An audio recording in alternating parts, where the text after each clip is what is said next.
Hello ladies and motherfuckers. My name is Solid Steak and welcome to the Solid Steak Show. On today's episode we take a look at 2007's Call of Duty 4 Modern Warfare for the Xbox 360. So let's get this shit started, shall we?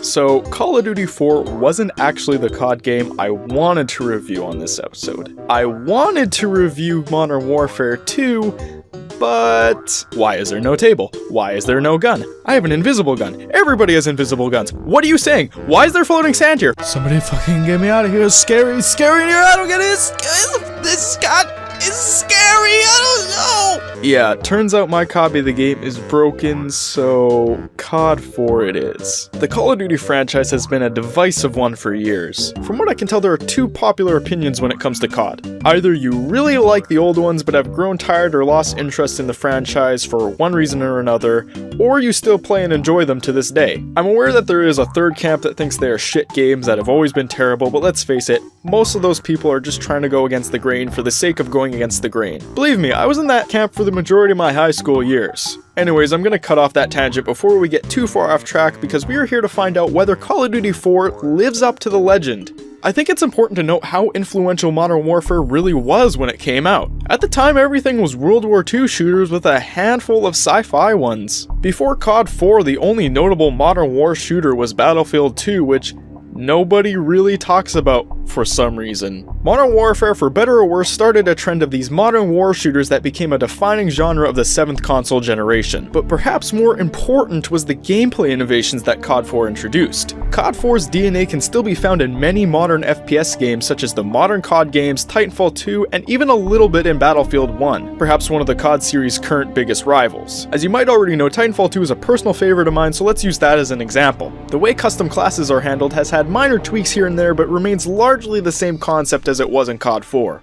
And the gunplay, while much smoother and refined, still feels as if it was modeled on the same core mechanics that COD laid down years ago. That's great and all, but how is COD 4 as a video game? Because really, that's the big important question we're asking here. Well, I'm not gonna lie, the game turns a decade old this year and it fucking shows. I wouldn't say it's a bad game, not at all, but man, it sure as hell is not as good as I remembered it being. Let's start with the multiplayer, which was the game's main selling feature. Now, since I haven't had an Xbox Live subscription for the past 4 years, I wasn't able to play the game online. I wanted to, it felt wrong to review this game without including the online multiplayer, but I wasn't gonna buy a membership just for this one video. I did, however, get to play the game locally in split screen for a little bit, and I was pleasantly surprised at how fun it was. I'm sure part of it was nostalgia, but it was a blast. I did have my issues with it though. Weapons feel a tad unbalanced. If somebody has the P90, you're fucked. That thing's an absolute bullet hose, and if you're using a shotgun, it's so close range that you need to be pretty much right beside the guy.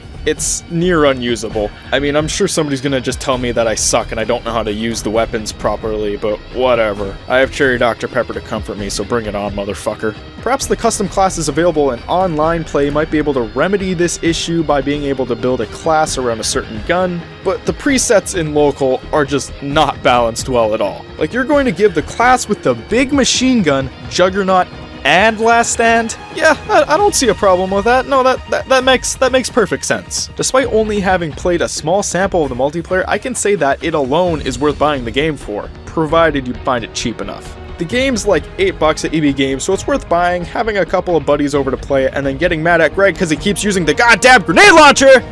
It's like Mario Party, except slightly less frustrating, and with guns. Now moving on to the single player component, and this is where I start having issues with the game. Now mechanically the game is fine, really good actually. It lacks the same sort of look acceleration and smoothing that newer FPS games have on consoles, but once you adjust to it, it feels just fine. When you aim down sights, you'll snap to whatever target is closest to where you're looking, which should help minimize any issues you have aiming. Aiming, moving, ducking behind cover, all feels really good. I was surprised at how well the controls held up, honestly. Gunplay feels good for the most part. The majority of the guns handle really well, they have a nice punch to them and have a similarly punchy sound design. But there are a few guns that just feel off. The RPD feels kinda mushy, if that makes any sense. It has a weird recoil that feels like it's floating up and to the left. Then there's the AK-47, which is just borderline unusable. I mean, look at the recoil. It's only usable at the closest of ranges, which there are much better options for close range encounters, so it becomes kind of a pointless weapon. I can deal with a couple of shitty guns, that doesn't break the game. Unfortunately, COD 4 does have some bigger issues that do weaken the experience a little bit. Starting with the small shit. Whoever wrote this story should be fired. Yes, okay, they had that one very powerful moment with the nuke. I respect them for including that scene. It was and still is a very scary and thought-provoking moment. However, when the whole game feels like just an excuse to have that scene, not gonna lie, it kinda cheapens it for me. I've played through this game several times, at least like 4 or 5, and I couldn't tell you a single thing about the characters in this game, except for what country they're from. They're just soldier guy and Russian guy, and then there's the black guy. It's boring. It's really boring. Most of the story is told through these lifeless cutscenes that involve mostly still images and ugly satellite shots. They're just boring and ugly. Also, some of these fuckers just straight up can't act. Like, not at all. It's him. Nikolai, are you alright? Can you walk? Yes, I can still fight. Thank you for getting me out of here.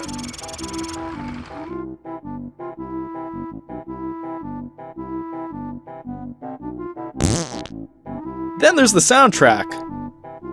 Wait, this game had a soundtrack? I literally can't remember anything. I wonder who made it. Harry Gregson Williams? Like Metal Gear Solid Harry Gregson Williams? You're kidding me. The guy responsible for Snake Eater and Sons of Liberty, some of the best soundtracks in gaming, worked on the soundtrack for this game? How do you go from Metal Gear to something as generic and unmemorable as this? I mean, I guess probably the same way he wound up getting involved in the Shrek series. No, seriously, I'm gonna let this sink in. The same guy who worked on a soundtrack that sounded like this.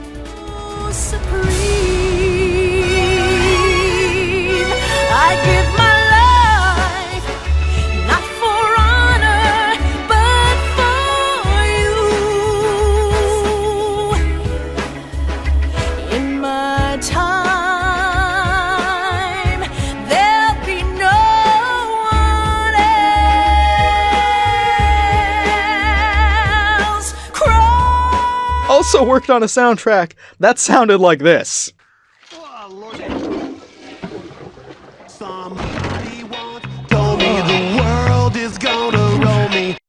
Oh, Steak, what about the graphics? Everyone wants to hear about the graphics. Really? Okay, I mean, they kinda suck. Yeah, okay, they do the job. It's not like the abysmal freak show that was Spider-Man 2, but everything in the game is either brown or gray. Sometimes brown and gray. If you're lucky, you'll get a dingy shade of green. Now, honestly, I wasn't even gonna talk about this game's graphics. They're that unnoteworthy. Except for this one teeny tiny little problem they cause. Now guess what color the enemies are? Brown? Gray? Maybe a dingy shade of green? They look a lot like, oh, I don't know, every other fucking thing in the game. Most of the time, it's fine, okay? It only really gets bad when they're far away or the level is dimly lit. But it really shouldn't be an issue at all. And it gets frustrating after you've had to deal with it for a while because it just makes the game feel really unfair. But enough about the small complaints, let's get into what really bothers me. Now, when the game presents you with a well thought out shooting gallery and all the gears turn as they should, COD 4 is an absolute blast, I'm not doubting that. But far too often one of those gears slip and the whole game performs a 180 and becomes one of the most frustrating and monotonous experiences this side of Where's Waldo? Oh, there he is! Wait, hold on, no, that's not him. Oh, here's Waldo! That's not him either. There you are! Oh, no, that's just a crab with an apple on top. Well, this is gonna take for fucking ever, isn't it? There are often points where the game will throw enemies at you from numerous angles, not give you enough cover, or sometimes both. This leads to many deaths that felt cheap or out of my control. This gets even worse when I can't see who the fuck is shooting me. Like, where the hell did that even come from? These cheap segments aren't even my biggest complaint with the game. No, what really fucking bothers me is these levels where you have to do what the game tells you to a T, or else you're fucked. There's this one mission where you have to sneak into Chernobyl. Oh, a stealth mission. Okay, sounds fun, right? Wrong. It's a hot pile of shit. Call of Duty games, not surprisingly, don't have any proper stealth mechanics in place, so how they handle stealth is sticking you with a partner and making you do exactly, and I mean exactly, what he says. Otherwise, every single enemy currently spawned in will come running and just kick the shit out of you. Accidentally go the wrong way because the game is being very unclear on what it wants you to do? Nope, face full of enemies. There are parts where you have to lie down and crawl through a group of enemies, but because this is just a scripted event, your best strategy is just cramming yourself into Captain Macmillan's asshole. Yum. And that's not even the worst level. The AC-130 level is so bad, that I had to skip over it because, goddamn. Don't fire on the church, don't fire on the church, don't fire on the church. Wait, I barely even nicked it that time. So that's why I'll give Call of Duty 4 Modern Warfare my rating of fun. When COD 4 works, it works really fucking well, but when it fails, you swear you were witnessing the Hindenburg disaster. Except all the fatalities were you, and the blimp was your controller. Perhaps if I was able to play more of the multiplayer, I would have been a little bit more positive with this game overall, or maybe I would have just gotten more pissed off. I don't know, COD has a tendency to do that to people. However, as it stands, I can only recommend the game to those who find it cheap at GameStop and either want to shit around with friends or are feeling particularly nostalgic that day. Make sure to like, share, comment, upvote, follow me on VidMe, Twitter, and subscribe to me on YouTube. My name is Solid Steak, and until next time, just fuck off.